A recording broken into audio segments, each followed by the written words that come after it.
नमस्कार, आप देख रहे हैं देवभूमि लाइव और मैं हूं आपके साथ सरिता तिवारी। करते हैं खबरों की शुरुआत। नगर पंचायत सतपुली में कांग्रेस के सदस्यता अभियान को लेकर कार्यक्रम का आयोजन किया गया। कांग्रेस सदस्यता अभियान में प्रदेश अध्यक्ष राजेंद्र सिंह भंडारी ने कहा है कि कांग्रेस पुराना संगठन है जिसकी कई शाखाएं देश में है, जिससे देश भर में नए सदस्यों को जोड़ने के लिए अभियान चलाया जा रहा है। जिसके चलते उत्तराखंड में घर घर जाकर कांग्रेस सदस्यता अभियान चला रही है। जनता कांग्रेस से जुड़ने को तैयार है और उन तक पहुंचने की जरूरत है। बीजेपी पर तंज कसते हुए कहा है कि बीजेपी में कई संगठन है और सभी ठग संगठन है जो सिर्फ लोगों को बरगलाने का कार्य कर रही है। कार्यक्रम में एआईसीसी सदस्य राजपाल बिष्ट, प्रदेश सचिव कविंद्र इष्टवाल, पूर्व प्रमुख जसपाल सिंह समेत कई पदाधिकारी मौजूद रहे। जबकि कार्यक्रम की अध्यक्षता त्रिलोक सिंह नेगी और संचालन देवेंद्र सिंह ने किया।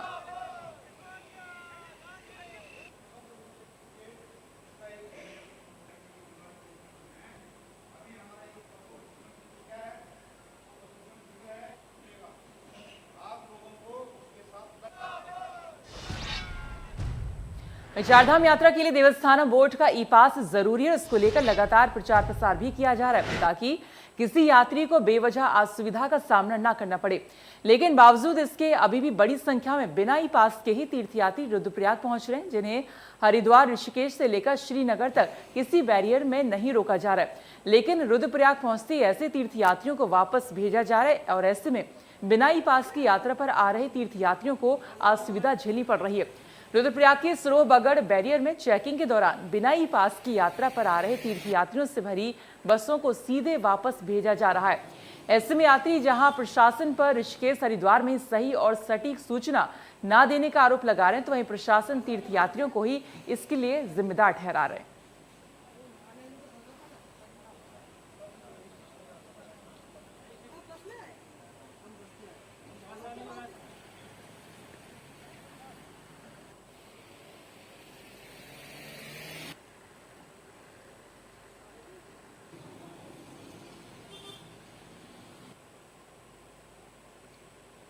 उत्तराखंड सरकार ने जब हम हरिद्वार पहुंचे तो बस वालों ने कहा कि वहाँ पे ई पास बन रहा है, लेकिन यहाँ पे हमारे को पुलिस वालों ने रोक लिया। पुलिस चौकी पे कह रहे हैं कि वहाँ पे आगे आपको नहीं जाने देंगे। कहाँ पे?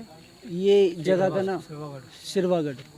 यहाँ पे हमें रोक लिया गया, कह रहे आगे नहीं। हमने बहुत मिन्नतें करी हैं, बहुत हाथ पैर जोड़े हैं, पर पुलिस वाले यहाँ पे इंस्पेक्टर साहब जो बैठे हुए हैं उन्होंने हमारी बात नहीं सुनी है बिल्कुल भी। मैं उत्तराखंड सरकार से ये कहना चाहूँगा कि बस वालों को कहें कि अब वो बिठाए ना, हमारे पैसे ऐसे लेना, हमारा पैसा वेस्ट जा रहा है, खराब जा रहा है, समय भी खराब हो रहा है। दिवंगत महंत नरेंद्र गिरी की मौत के बाद साधु संतों में शोक की लहर है। कई स्थानों पर नरेंद्र गिरी की श्रद्धांजलि सभाएं हो रही हैं, तो वहीं हरिद्वार के बिलकेश्वर महादेव मंदिर में भी नरेंद्र गिरी को श्रद्धांजलि दी गई, जिसमें मंदिर के पुजारियों और दूसरे श्रद्धालुओं ने नरेंद्र गिरी को श्रद्धांजलि दी। आपको बता दें कि बिलकेश्वर महादेव मंदिर का संचालन नरेंद्र गिरी के शिष्य बलवीर पुरी करते हैं। बलवीर पुरी को ही नरेंद्र गिरी के कथित सुसाइड नोट में बाघमबारी गद्दी का उत्तराधिकारी बनाने की बात कही गई है।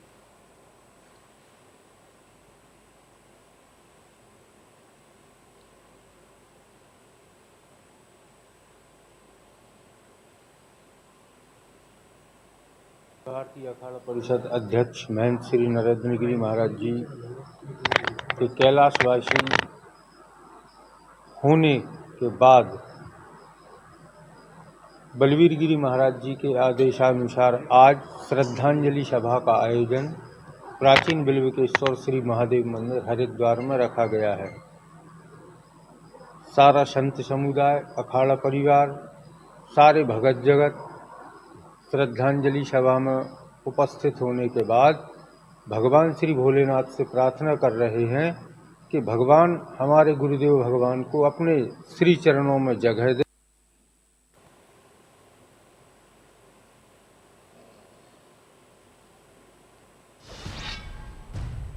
महंगाई, बेरोजगारी, अवैध खनन और सड़कों की बदहाल हालत को लेकर कांग्रेस के पूर्व स्वास्थ्य मंत्री सुरेंद्र सिंह नेगी विशाल जनसैलाब के साथ सड़कों पर उतर आए हैं। पूरे कैबिनेट मंत्री सुरेंद्र सिंह नेगी के नेतृत्व में कार्यकर्ताओं और जनता ने भावर क्षेत्र के दुर्गापुरी चौराहे में एकत्र होकर प्रदर्शन किया। इस दौरान सुरेंद्र सिंह नेगी ने कहा कि डबल इंजन की सरकार गूंगी बहरी है। हमारे द्वारा कई शासन प्रशासन को अवगत कराया गया है कि शीघ्र ही कोटद्वार की सड़कों की दुर्दशा को ठीक किया जाए, लेकिन इनके द्वारा कोई सकारात्मक प्रयास नहीं किए गए हैं, मात्र खानापूर्ति की गई है।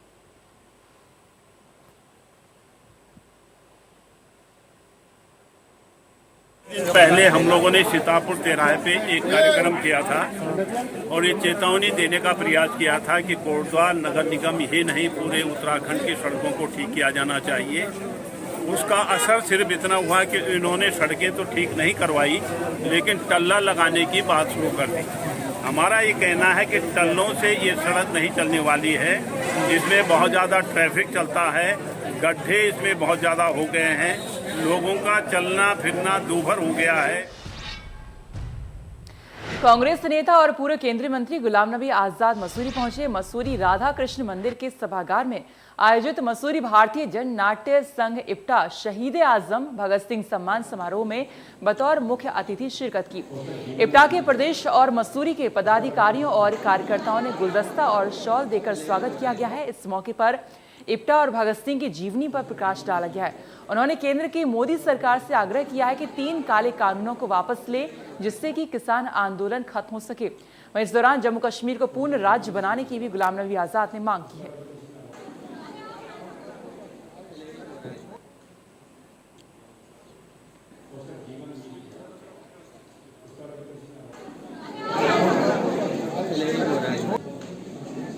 आंदोलन तो हम उसका सहयोग देते आए हैं, देते रहेंगे। हम विपक्ष के नेता के रूप में भी मैंने राज्यसभा में कई भाषण किए हैं और मैंने यही अवसर दिया था माननीय प्रधानमंत्री के सामने। मैंने सदन में 6 ऐसे माननीय प्रधानमंत्री जी को बताया कि 6 दफा अंग्रेजों के वक्त में आंदोलन हुए थे, तकरीबन 1-1.5 साल के वक्त में, और 6 के 6 दफा अंग्रेजों को वापस लेना पड़ेगा। जो जरूरत है वो है कि स्टेट को बहाल किया जाए, क्योंकि हिंदुस्तान की सबसे पुरानी स्टेट, हिंदुस्तान की जितनी भी स्टेटें हैं वो 72-73 साल पुरानी है, 74 साल पुरानी है, और जम्मू कश्मीर की स्टेट 176 साल पुरानी है। ईशा फाउंडेशन के संस्थापक सदगुरु जग्गी वासुदेव सुपर बाइक पर सवार होकर हरिद्वार में पतंजलि योगपीठ पहुंचे। पतंजलि पहुंचने पर योग गुरु बाबा रामदेव और आचार्य बालकृष्ण ने उनको पहचान ही नहीं पाए। जब सामने आकर वो अपनी बाइकिंग ड्रेस को उतारने लगे, तब योग गुरु बाबा रामदेव और आचार्य बालकृष्ण आश्चर्यचकित रह गए। बता दें कि सदगुरु बाबा रामदेव और आचार्य बालकृष्ण से भेंट करने पतंजलि योगपीठ पहुंचे थे। पतंजलि विश्वविद्यालय के सभागार में हुए कार्यक्रम में उनका सम्मान भी किया गया। वहीं बाइक चलाकर पहुंचे सदगुरु की एंट्री अब चर्चा का विषय बनी हुई है।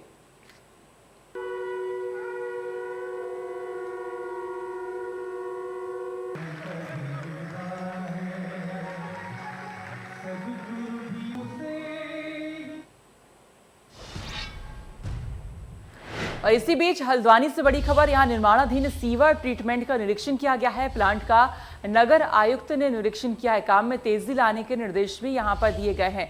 और साथ ही आपको बता दें 35 करोड़ की लागत से ये प्लांट यहां पर बन रहा है। फरवरी 2022 तक काम इसे पूरा करने का एक लक्ष्य तय किया गया है। कोविड की वजह से काम में देरी हुई है। नगर आयुक्त निर्धारित लागत में काम पूरा करना प्राथमिकता है।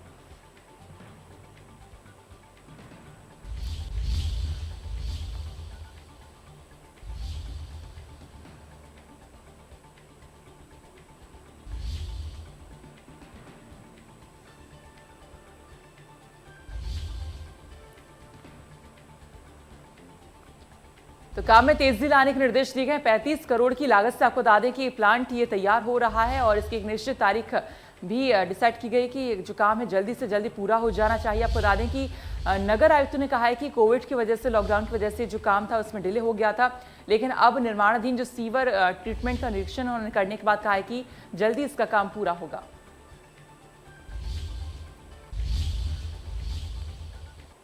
और इसी बीच उत्तराखंड में हल्द्वानी से एक बड़ी खबर यहां पर आ रही है। आपको बता दें यहां महिला सेल प्रभारी ने महिलाओं से मारपीट की है। बड़ी खबर हल्द्वानी कोतवाली से है, जहां पर जमकर हंगामा हुआ है। हाथ में फट्टा लेकर महिलाओं को धमकाया गया है। महिला को धमकाती दिखी इंस्पेक्टर ललिता पांडे। तो महिला सेल में आपको बता दें जो प्रभारी हैं वो महिलाओं को धमकाती हुई यहां पर नजर आ रही है। आप देख सकते हैं किस तरह से हाथ में फट्टा लेते हुए महिलाओं को वहां से जाने के लिए कह रही हैं। और हालांकि एसपी सिटी जगदीश ने कहा है कि इस मामले की जांच की जाएगी। महिला सेल प्रभारी ने महिलाओं से मारपीट भी की है। और इस वीडियो में आप साफ तौर पर देख सकते हैं किस तरह से वो डांटती हुई नजर यहां पर आ रही है। महिला को हाथ में फट्टा भी उन्होंने लिया हुआ है, तो कह सकते हैं कि मारपीट भी करने को लेकर काफी उतारू नजर आई हैं। तो हल्द्वानी में कोतवाली बड़ा कह सकते हैं पूरा एक घटनाक्रम यहां पर हुआ, काफी हंगामा देखने को मिला है। महिला सेल प्रभारी ने महिलाओं के साथ मारपीट भी की है, काफी डांटा उनको और वहां से भगाती हुई नजर भी आ रही है। वहीं एसपी सिटी ने इस मामले पर जांच करने की भी बात हालांकि कही है।